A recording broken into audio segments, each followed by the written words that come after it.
Assalamualaikum warahmatullahi wabarakatuh. Perkenalkan, kami dari kelompok 3 ingin mempresentasikan materi tentang bisnis produk gelang Fairy atau gelang manik-manik. Sebelum masuk materi, izinkan kami memperkenalkan diri. Yang pertama ada saya sendiri, Fitri Yangkoyonisa sebagai moderator. Selanjutnya ada saya Fitri Nanda. Saya Sumaulana. Baik, langsung saja untuk materi pertama, yaitu dari profil usaha. Nama usaha kami itu adalah Gelang Fairy di bidang usaha aksesoris homemade. Produknya itu gelang manik-manik dan sasaran pasarnya itu remaja, mahasiswa, dan dewasa muda. Yang kedua itu ada deskripsi produk. Gelang Fairy adalah produk gelang berbahan dasar manik-manik yang dirangkai secara manual dengan desain yang variasi. Produk ini bersedia dalam berbagai pilihan warna dan model serta dapat disesuaikan dengan permintaan konsumen. Nah, selanjutnya itu ada keunggulan produk. Keunggulan produk itu dari yang pertama ada desain yang unik dan variatif, yang kedua ada harga terjangkau, yang ketiga ada produk homemade dengan kualitas terjaga, yang keempat ada dapat menerima pesanan secara custom. Selanjutnya ada analisis pasar dan pemasaran. Yang pertama itu target pasar. Target pasar usaha Gelang Fairy adalah pelajar, mahasiswa, serta masyarakat umum yang memiliki minat terhadap aksesori fashion, khususnya produk homemade. Nah, kelompok kami itu cenderung menyukai aksesoris fashion, khususnya produk homemade. Jadi dengan menyukai aksesoris ini dengan harga yang terjangkau, unik, dan dapat digunakan dari berbagai aktivitas sehari-hari. Selanjutnya ada strategi pemasaran. Strategi pemasaran yang ditetapkan oleh usaha kami difokuskan pada pemanfaatan media digital.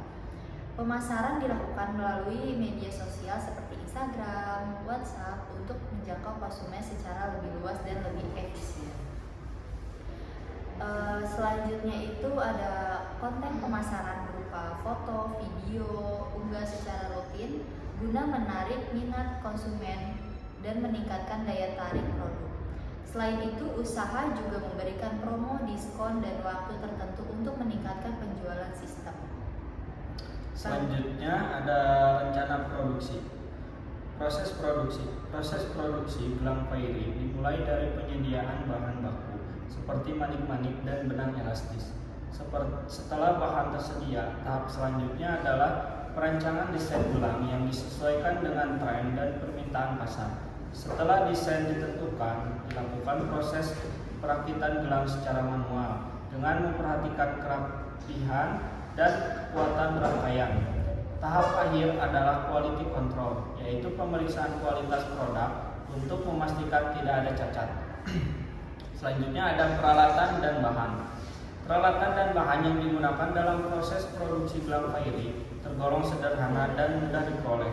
Bahan utama yang digunakan adalah manik-manik, berbagai warna, dan benang elastis. Peralatan pendukung meliputi gunting, serta plastik kemasan dan label yang digunakan untuk pengemasan agar produk terlihat lebih menarik dan profesional. Selanjutnya di rencana keuangan. Untuk yang pertama ada modal awal.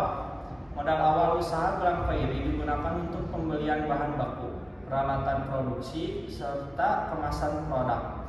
Modal ini menjadi dasar untuk menjalankan kegiatan produksi dan pemasaran pada tahap awal usaha. Selanjutnya, estimasi biaya produksi. Estimasi biaya produksi mencakup biaya pembelian bahan baku manik-manik, benang elastis, kemasan, serta biaya operasional lainnya.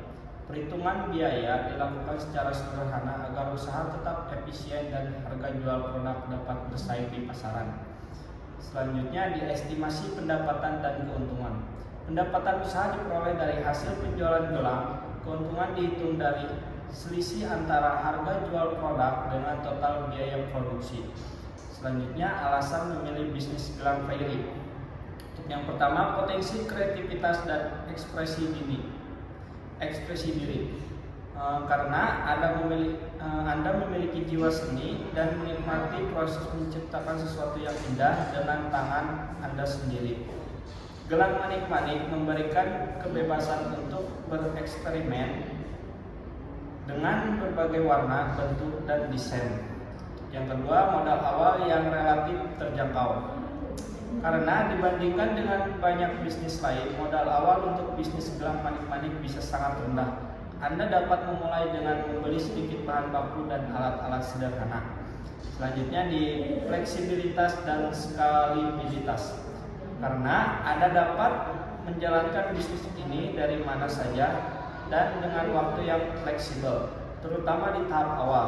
Seiring pertumbuhan, Anda dapat meneruskan produksi dan pemasaran sesuai kemampuan dan permintaan pasar. Selanjutnya di potensi pasar yang menarik. Ada permintaan yang stabil untuk aksesoris handmade dan produk.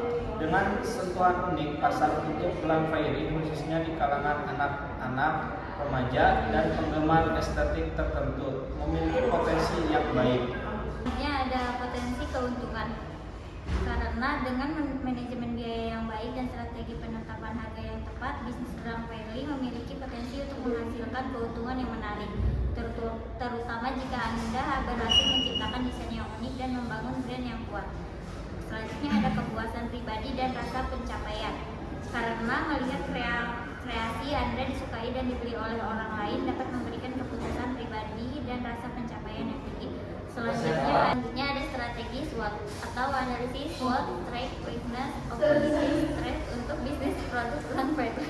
Selanjutnya ada strategi SWOT, analisis SWOT untuk bisnis gelang fairy atau manik-manik. Yang pertama, strength atau kekuatan, potensi kreativitas dan keunikan desain, modal awal yang relatif rendah, fleksibilitas produksi dan pemasaran, sentuhan personal dan buatan tangan.